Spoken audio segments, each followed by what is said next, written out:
Hola, en este segundo tema de la unidad de geriatría vamos a revisar algunas razones, algunos temas que tienen que ver con la fisiología del envejecimiento y que hacen nuevamente que los adultos mayores tengan una situación y características que justifican una especialidad.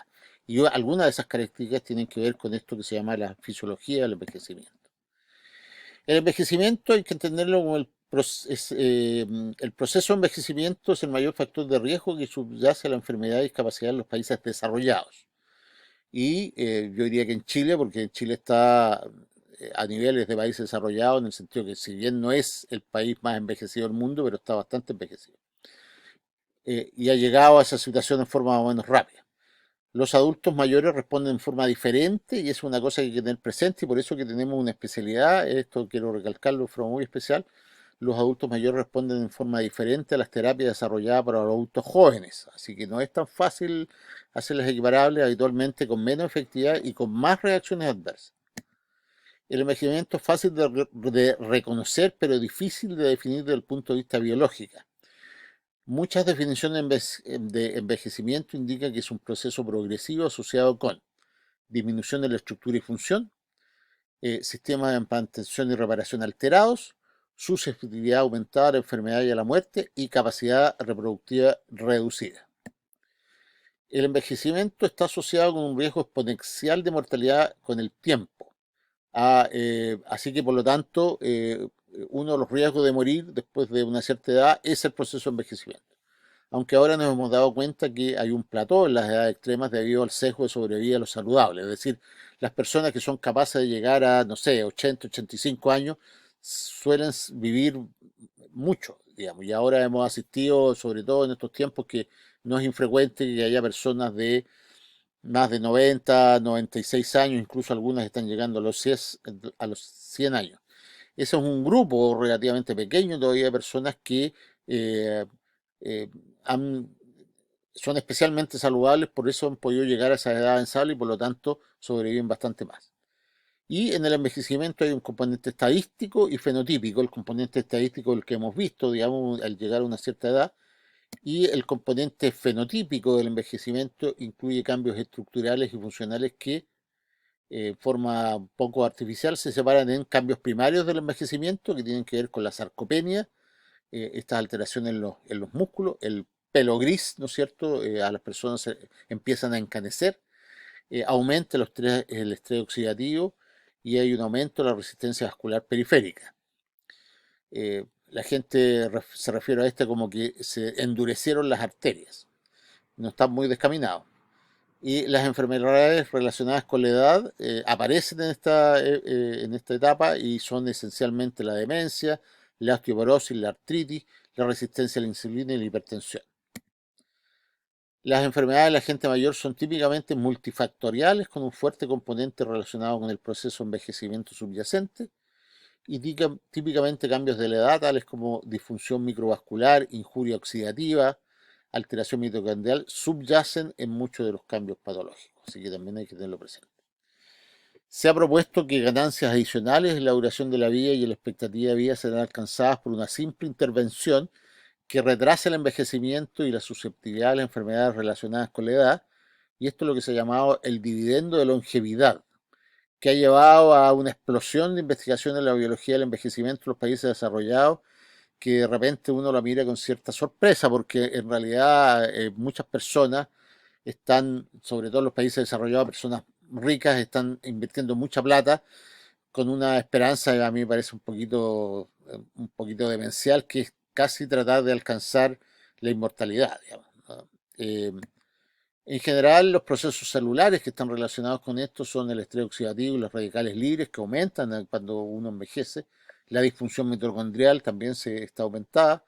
Se ha visto que uno de los mecanismos del envejecimiento es que los telómeros se van acortando y ahí hay toda una área de investigación de cómo evitar este acortamiento de los telómetros y hay lo que se llama una senectud replicativa. Hay expresiones genéticas que están alteradas, hay cambios epigenéticos, es decir, esto que algunos genes se prenden y otros se apagan, y hay micros ARN que de alguna manera producen algunas otras alteraciones. Y hay una autofagia alterada, estos procesos de mantenimiento del organismo también se alteran. Y dentro de los cambios tisulares del envejecimiento tenemos lo que se llama la inmunosenescencia y el inflaming, que es una combinación de términos que tiene que ver con la inflamación y con la edad. Por eso esta combinación, ¿no es cierto?, en que estos procesos inflamatorios de bajo grado de inflamación crónica están aumentados. Hay alteraciones con la detoxificación hepática, hay cambios en el sistema endocrino, sobre todo lo que son los procesos reproductivos, y hay cambios vasculares que ya los habíamos mencionado anteriormente. Eh, en cuanto a la genética, no cabe duda que hay una serie de influencias genéticas del envejecimiento, pero hay varias observaciones que indican que estas influencias genéticas tienen un peso relativo. No todo el envejecimiento tiene que ver con genética, digamos. Y estas evidencias son que la variabilidad en el lapso de vida de especies genéticamente idénticas que viven en el mismo ambiente, es decir, especies genéticamente idénticas que viven en el medio ambiente tienen viven en diversos lapsos de vida, lo cual eso implica que ahí hay un tema que no tiene que ver ni con la genética ni con el ambiente, tiene que ver con otros factores. Y lo otro es que la heredabilidad del lapso de vida en gemelos genéticos idénticos es del 25%, o sea, eso sería un poco el peso que tendría la genética en el envejecimiento. ¿Qué estrategias se pueden hacer para que disminuya el envejecimiento dentro de las que conocemos? Como les digo, hay una tremenda investigación que está tratando de ver cómo evitar el acortamiento de los telómeros y otras.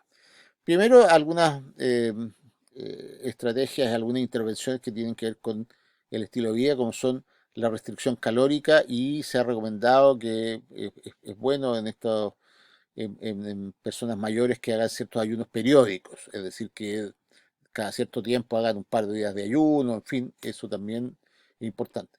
Ciertas intervenciones farmacológicas que ya vamos a ver que hay que manejarlas con cierto cuidado.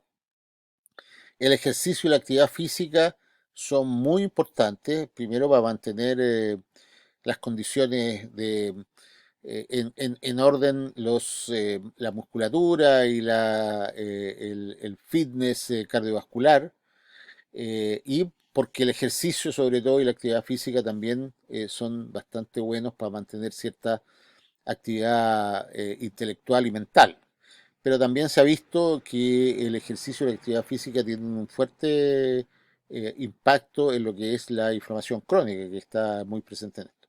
Y la hormesis, que es también estos términos mezclados que tiene que ver con tratar de mantener lo mayor posible la homeostasis del organismo. ¿Cuáles son los principios generales del cuidado geriátrico? Primero que nada, que muchas enfermedades son de origen multifactorial y son manejadas de mejor manera con intervenciones multifactoriales. Es la primera cosa que tenemos presente. O sea, no son solamente orgánicas, sino que son orgánicas, psíquicas, sociales, etcétera. Las enfermedades a menudo tienen una presentación atípica. Eso es lo que hemos visto. Por ejemplo, muchos adultos mayores que están haciendo algún tipo de sepsis nunca tienen fiebre, sino que más bien se presentan con alteraciones mentales. No todas las anormalidades requieren evaluación y tratamiento, porque, bueno, hay que tener presente la edad de las personas, ya lo vamos a ver. Y cuarto, regímenes complejos de medicamentos presentan problemas de adherencia y polifarmacia. Estos son desafíos comunes porque muchos adultos mayores llegan a estas edades arrastrando patologías y entonces toman muchos medicamentos y, como vamos a ver después, hay el manejo de los fármacos está alterado. Entonces, esta polifarmacia produce problemas de intolerancia, produce problemas, las personas no se toman todos sus medicamentos, se empiezan a olvidar, entonces eso ya es un tema y se producen muchas interacciones. Eh, ¿Qué es la evaluación que hay que hacer en un adulto mayor? Además de la evaluación convencional de síntomas y enfermedades, una evaluación exhaustiva comprende tres tópicos. Primero, establecer cuál es el pronóstico de vida que tiene el paciente en cuanto a años de vida. Cuáles son los valores y preferencias de las personas mayores, porque muchas veces nosotros se los imponemos desde un punto de vista nuestro como médico o personas más jóvenes y no necesariamente los estamos representando bien. Y la tercera es cuál es la habilidad de la persona adulto mayor que tenemos delante para funcionar de forma independiente, es decir, cuál es el grado de dependencia. ¿Es totalmente independiente, no tiene ningún riesgo de dependencia o tiene algún grado de dependencia ya que es necesario tener en cuenta?